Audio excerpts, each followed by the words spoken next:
بسم الله الرحمن الرحيم. الحمد لله رب العالمين، والصلاة والسلام على رسوله الأمين محمد وآله وصحبه أجمعين، أما بعد. leo ikiwa ni tarehe 13 mwezi wa Rajab mwaka wa 1440, katika darasa ya risala sifatu az-zawjati as-salihah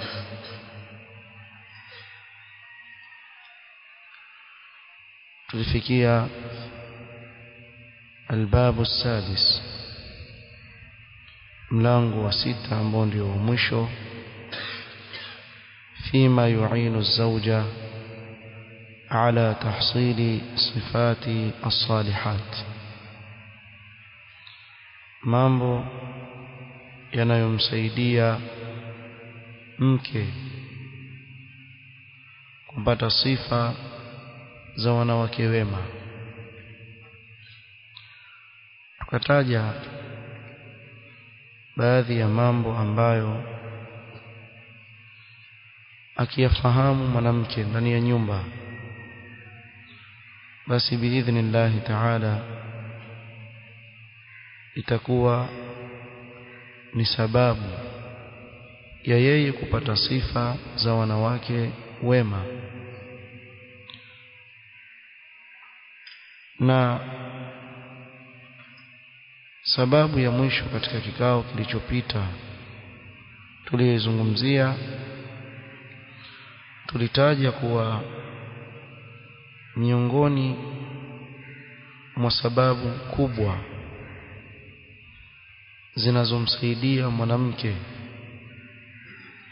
kujipamba na sifa za wanawake wema, musahabatu salihat at-taqiyat, kusuhubiana na wanawake wema wenye kumcha Allah subhanahu wa ta'ala. Na hili kwa mwanamke ni kabla hajaolewa, kadhalika akiingia katika kuolewa pia bado Muislamu hana uhuru wa kusuhubiana na kila anayemtaka yeye, bali ni lazima asuhubiane na yule ambaye sheria imemfunga kusuhubiana naye.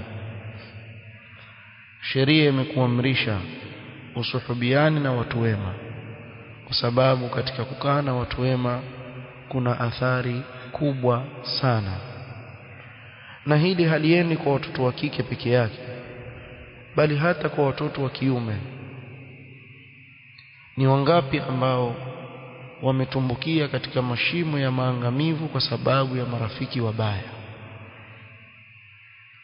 Na hili pia larejea tena kwa wazazi, wawe watakuwa makini sana kuwatizama ni nani marafiki wa watoto wao wa kiume na wa kike. Kwa ni masuhulia ya watu wote, kuanzia wazazi kushuka chini kwa watoto. Ni lazima kila mmoja awe atajitizama ni nani marafiki zake anaokaa nao, sababu hawa marafiki wana athari kubwa sana katika maisha ya mwanadamu. Leo tutamalizia jambo la mwisho katika orodha ya yale machache yaliyotajwa yanayomsaidia mwanamke kupata sifa za wanawake wema. Qala wa mimma yusahilu ala almar'ati tahsila akhlaqi salihat, katika yale yanayomsahilishia mwanamke kupata tabia njema za wanawake wema, ikhtiyaru zawj as-salih, kuchagua mume mwema. Na hapa kuna kazi kubwa sana. Ukitizama katika mujtama tunaoishi sisi, na mara nyingi pengine labda wewe hili lishakukuta, utakuta kuwa watoto wa kiume wanaotaka kuoa, kitu cha kwanza kabisa sema mimi natafuta mwanamke mwenye dini, natafuta mwanamke mwenye dini.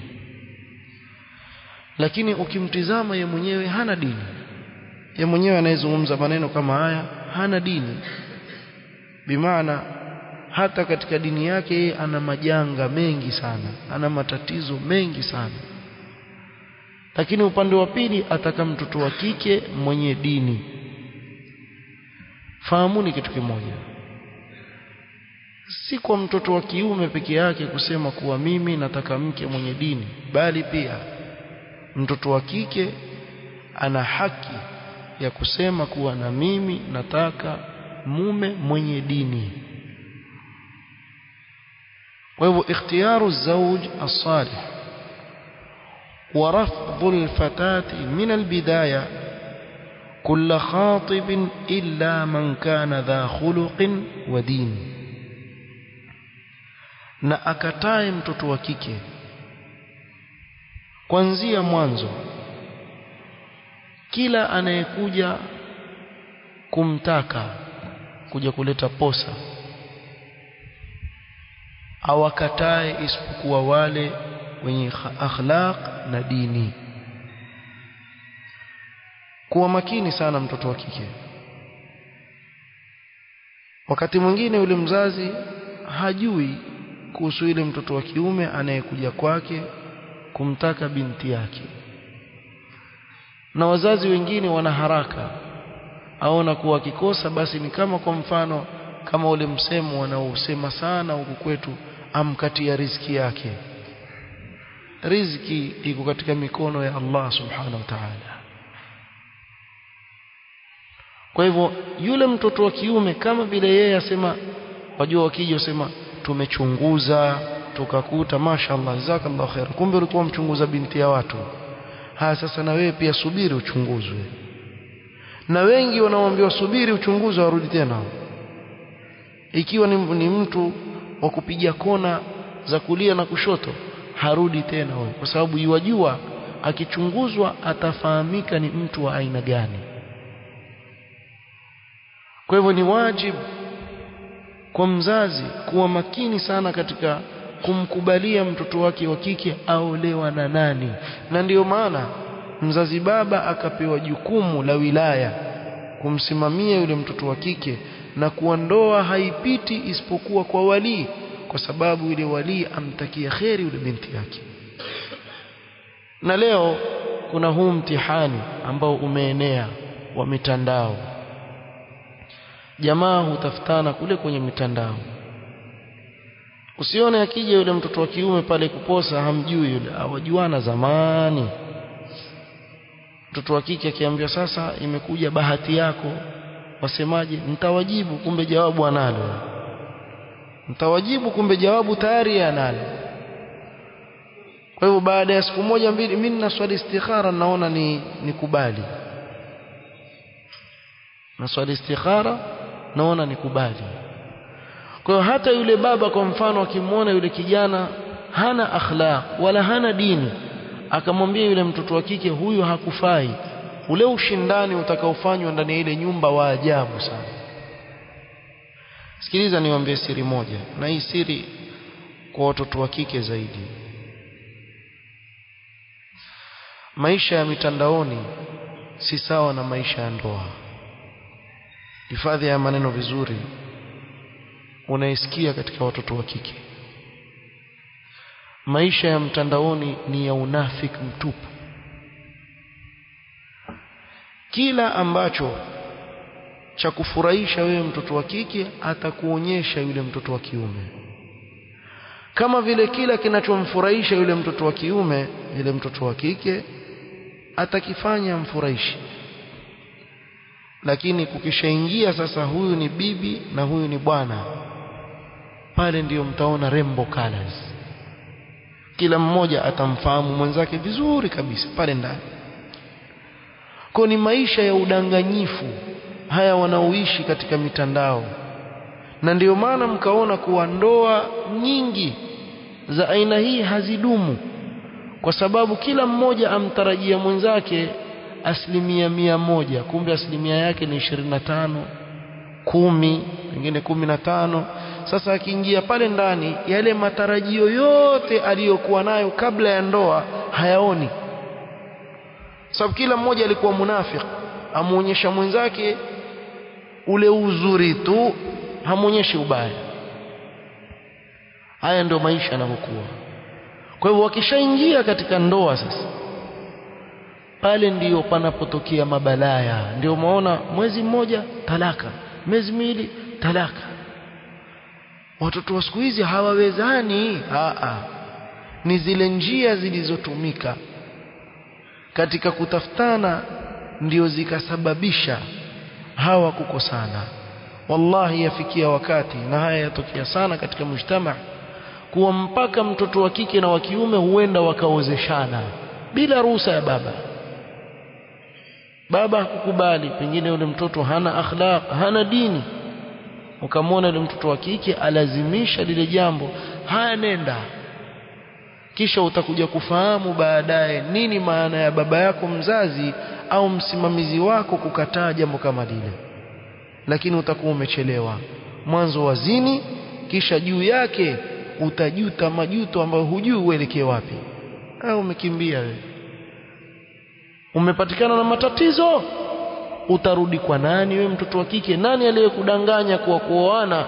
Basi pale hakutakuwa na matatizo tena, ni janna ile. La, binadamu hutokea na matatizo ndani ya nyumba, lakini una wapi pa kukimbilia wewe mtoto wa kike? Haya mambo ambayo yatokea katika mujtama na nyote mwayafahamu, bali yasikitisha mpaka wakati mwingine watu ambao wajinasibisha na dini hukimbia na watoto wa watu wa kike. Mtu ajinasibisha na dini kisha akwambia kwa maslahi ya da'wa amchukua mtoto wa mtu wa kike bila ruhusa ya mzazi wake, kenda kamuoa. Haya siyafanyika hapa humo tu kwetu kwa maslahi ya da'wa. Salala jamaa, hivyo wala da'wa wala shay. Si maslahi ya da'wa, ni maslahi ya I love you, you love me. Haya ndio maisha watu wanaodanganyana nayo. Lakini ukishaingia sasa katika ile ndoa ndio utajua kumbe kinyonga hugeuka rangi, ulikuwa hujui. Lakini itakuwa ni too late, umechelewa sana ufahamu. Sasa umeona, sasa aona haya, hajui pa kwenda. Kwa hivyo kuwa makini sana. Sasa mtu avaa macheni na nini na swala zenyewe haswali vizuri, na kisha kwambia mimi nataka mtoto wa kike bwana na dini. Na dini unayo wewe? Mwanzo anza kuwa nayo wewe dini, kisha ndio useme nataka mtoto wa kike mwenye dini. Tukawalemezea watoto wa kike wawe na dini, na nyinyi watoto wa kiume hiyo dini yenu iwapi? Leo wenye dini watafutwa na tochi, wale wenye dini. Alafu wenye dini mchwara hawana kitu mara nyingi. Hao yoyo ndio wenye kitu, sio? Hanenda aliyekudanganya kuwa furaha ya maisha yapatikana kwa utajiri, basi amekudanganya. Wasingelikuwa wajinyonga kila siku. Wallahu almusta'an. Kwa hivyo akatae mtoto wa kike mwanzo pale anapoposwa, mpaka awe yule mtoto wa kiume aliyekuja pale ana dini yake, si dini peke yake, na akhlaq. So wengine ukiwaona masha Allah yuwaswali swala 5, dini yake ifuata, lakini ukija katika muamala wake na akhlaq zift, hana maana kabisa, jeuri, kibri, hakuna kama yeye. Kwa hiyo usiangalie dini peke yake na akhlaq, kama alivyoeleza Mtume sallallahu alaihi wasallam, kwa sababu kupata mume mwenye dini na akhlaq yu'inuha ala amri al-akhirah, yule mume atamsaidia mke katika jambo lake la akhirah. Na ukimpata mume kama huyo, mshikilie vizuri, mweke vizuri ndani ya nyumba, kwa sababu ni nadra sana kuwapata watu kama hao, si rahisi. وقد قال رسول الله صلى الله عليه وسلم إذا أتاكم من ترضون خلقه ودينه فزوجوه. Mtume sallallahu alaihi wasallam asema, anapowajilieni nyinyi mnayemridhia tabia zake na dini yake, vitu viwili hivi, tabia na dini, fazawijuhu, basi huyo muozesheni, msimrudishe, muozesheni. Ni nadra kupata watu kama hawa. Illa taf'alu, msipofanya hivyo, takun fitnatun fil ardi wa fasadun arid, kutakuwa na fitna katika ardhi na ufisadi, tena ufisadi mpana, ufisadi mwingi. Na ndio hayo mnayoyaona leo katika mujtamaa. Ufisadi ulioko katika mujtamaa ni kwa sababu ya kukhalifu amri hii ya Mtume sallallahu alayhi wasallam. Fitna mnazoziona katika mujtamaa ni kwa sababu ya kukhalifu amri hii ya Mtume sallallahu alayhi wasallam. Amekujilieni mnayemridhia tabia zake, mnayemridhia dini yake, basi muozesheni, msimrudishe, muozesheni, kwani katika hilo kuna khairi. Al-khatima, kumalizia sasa. وإذا كانت المرأة مأمورة بطاعة زوجها وطلب رضاه ورعاية حقوقه, ikiwa mwanamke aamrishwa kumtii mume wake na kutaka radhi zake na kuchunga haki zake, fazawju aidan ma'murun bil ihsani ilayha, na mume pia ajue na yeye ameamrishwa kumfanyia wema mkewe, walutfi biha, na kuwa mpole kwa mkewe, wasabri ala ma yabdu minha min su'i khuluqin wa ghayrihi, na kuwa na subra. Wakati mwingine wanawake wana upungufu, yaeleweka, yaweza kutokea tabia fulani si nzuri ukaiona na mengineo, kuwa na subra, uwe utaaliji lile jambo kwa utaratibu, kwa upole. Wa i'ta'iha haqqaha min an-nafaqati wal kiswa, na kumpa mwanamke haki yake, haki yake, chakula awe atapata kutoka kwa mume wake, mavazi kutoka kwa mume wake, awe atamsimamia yale mahitajio yake. Ni wajibu juu ya mwanamume kufanya hivyo. Kuna wanaume wana roho mbaya nyingi, ama jumba ameficha mambo, hakuna al-ishra al-jamila, matangamano mazuri. والله سبحانه وتعالى يقول وعاشروهن بالمعروف, mtangamane na wao kwa wema.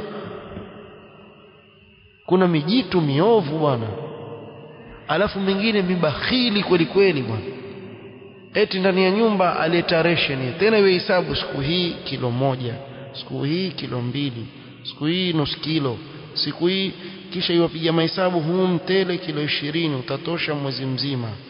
Sasa ole wake yule mwanamke aje atembelewe na mgeni apike zaidi, basi mwisho wa mwezi atakula papa na chochote, kama ni mkate, kama nini, almuhim atakosa hata chakula vizuri.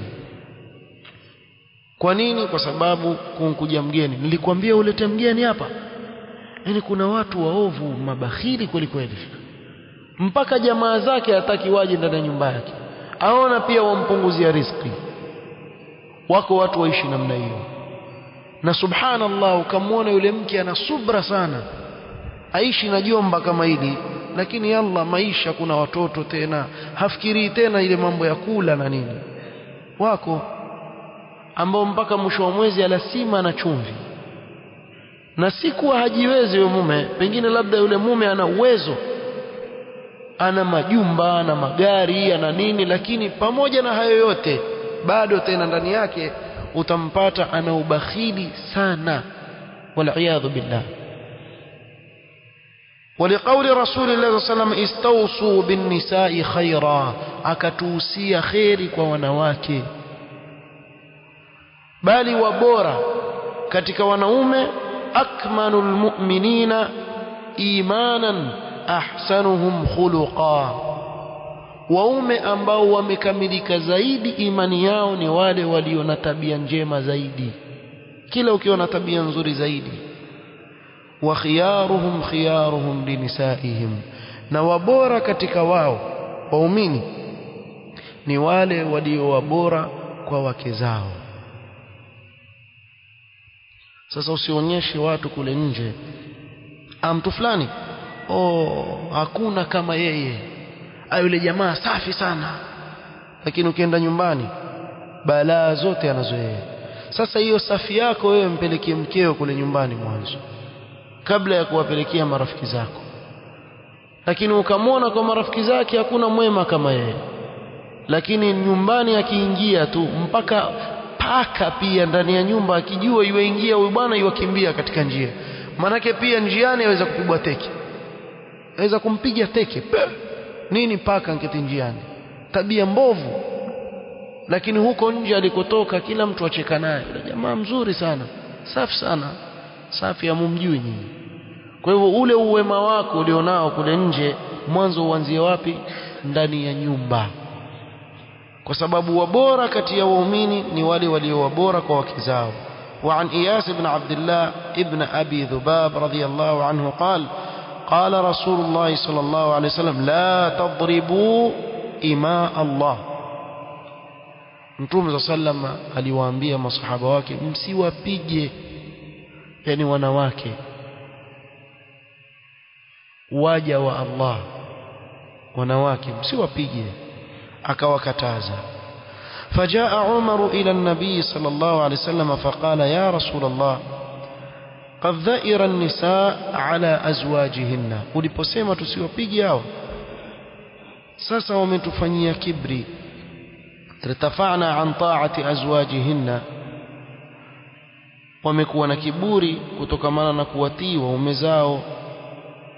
Kwa hiyo usawa ilikuwa waadabishwe kwa mawaidha mwanzo, thumma bilhajri fil firash, thumma bidharb ghairi almubarrih, kupigwa lakini ambapo hakutawaumiza, wala sio aks. Kuna wengine waanza na kupiga mwanzo, yani aks, ageuza hivi kama yafalu baadhi alazwaj, ageuza hivi alafu kupiga kwenyewe kusio kuumiza, kama wanavyotaja maulama. Hiyo ni kutumia kama kwa mfano mswaki hivi mdogo hivi. Sheikh Ar-Ruhaili asema siku moja bwana mmoja amempiga mke wake kweli, yule mke akaenda akashtaki. Asema wallahi nampiga na mswaki.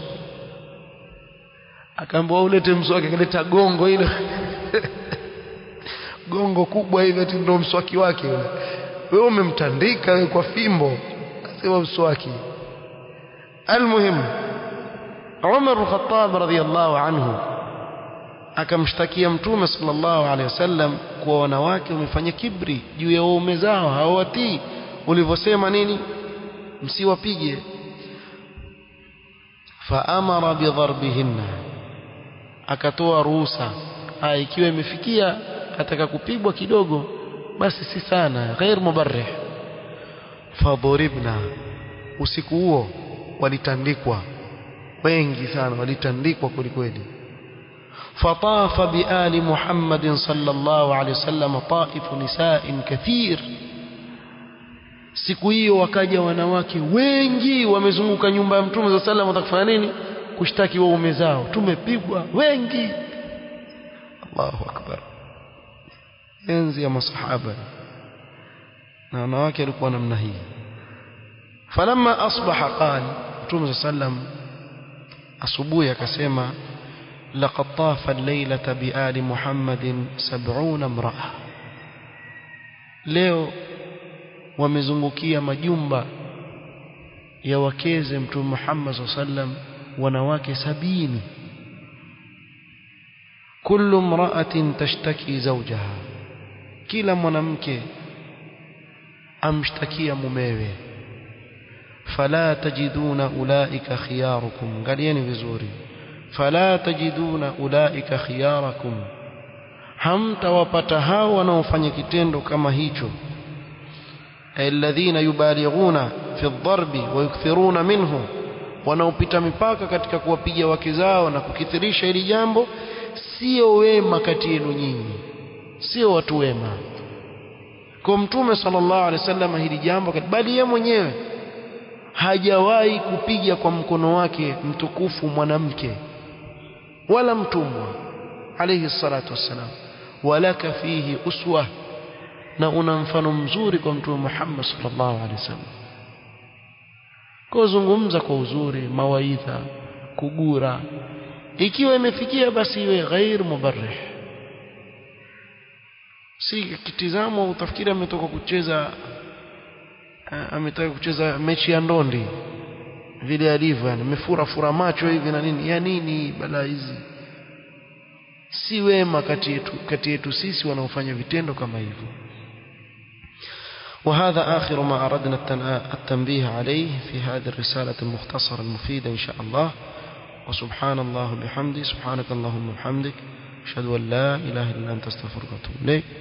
na leo ndio mwisho wa hii risala insha Allah taala, tumefaidika insha Allah mengi ndani yake. Kinachofuata insha Allah nitakuja kueleza biidhnillah. subhanakallahumma wa bihamdika, ashhadu an la ilaha illa anta astaghfiruka wa atubu ilaik. Barakallahu fikum.